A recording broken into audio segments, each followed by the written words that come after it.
It is ominous when the perception of reality starts to change the reality of perception. January has done just this to an electorate swaying between extremes. Till last month, this government floated on the buoyancy of being untouchable. It could do all wrong and yet do no wrong. The Teflon Prime Minister sashayed across all challenges with grim determination that did not entail looking over his shoulder. His lieutenants took a wrecking ball to governance and yet peacocked around this land with smugness plastered on their faces. It was weirdly surreal to gaze upon this state of affairs dressed up as the new normal in a country which didn't have an old normal to start with. Something had to give. Either the PTI government would shrug off all these shenanigans as part of its growing pains and join adulthood, or well, something had to give. And so something did give. But what? There are no tangibles here, for now at least.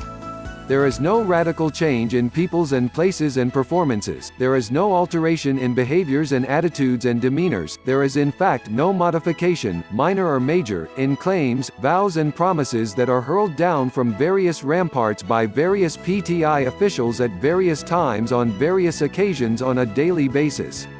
This Titanic, it seems, is chugging along fine. Or is it? Enter the PMLN. Still smarting from the savaging it received post-Panama, the party decided to do what wizened parties do, wait out the storm and survive.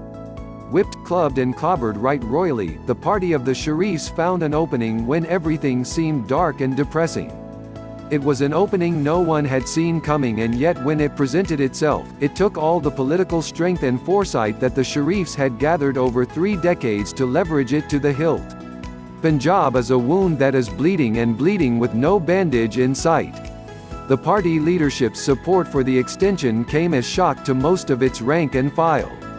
The reaction was vicious and scathing.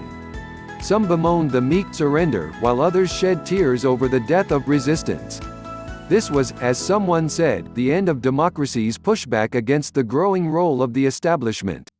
There was no one left to fight the good fight. All were truly on the same page now. But unbeknownst to most, there was a method to this seeming madness.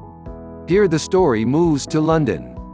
In these cool climes and far from the madding crowd, 2 brothers had finally found time to engage in deep strategizing. The difference this time was not the strategizing that they had been doing frequently back in Pakistan, but the intense focus that comes from undisturbed, undistracted, and protracted conversation and consultation that goes beyond daily firefighting matters. The brothers had not had an opportunity for such deep strategizing away from prying eyes and ears and far away from everyone else for a very long time.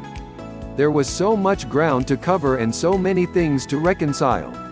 The last time the 2 brothers had such one-on-one time, unencumbered by ruling duties, political clashes, court cases, arrests, jail time and bails, was probably more than a decade ago when they were in exile. And so, probably, they sat across one another and talked and talked and talked till a plan began to materialize. The plan was a byproduct of appreciating the realities of the system and then leveraging these realities for hard-nosed political goals. As these 2 men sat across each other, probably, they must have realized no one knew the system better than them. No one. It was time to get down from the high horse, roll up their sleeves and dive into the bare-knuckled political fist fight. In this fight, they got help from an unlikely quarter, the PTI. The reality of the PTI's Buzdar blunder in Punjab had started to tarnish the perception of the party as a whole. This perception in turn began to soil the reality of the PTI's attempt at governance. The PMLN had nothing much to do with this. The PTI was doing own goals on a weekly basis and in the process solidifying the reality of the perception that it was a party that could talk the talk but couldn't walk it. By the time the 2 brothers started their strategizing in London, the PTI's perception of incompetence had already outstripped its ability to deliver governance in Punjab. And many men, powerful men, were getting impatient and annoyed. The plan had gone off script. This is when the extension opening presented itself. It could not have come at a better time for the brothers. By now, the competing intra-party narratives had gradually begun to merge into a realistic whole. There would be a time to fight the good fight, but first there was the matter of getting back into the game.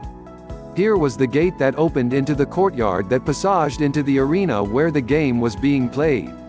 Inexperienced and hot-headed politicians would have slammed the gate and walked off in a huff to give a heroic press conference.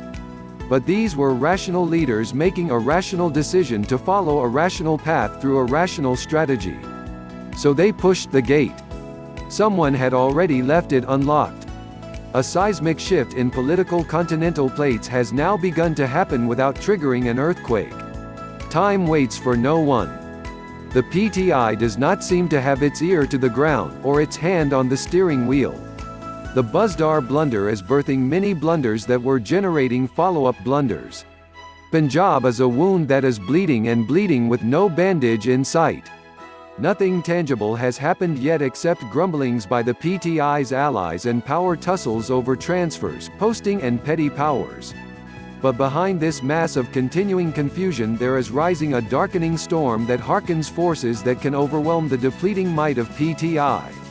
The unraveling, if it comes, will be sudden and brutal. Nothing has happened yet. It may not for a while.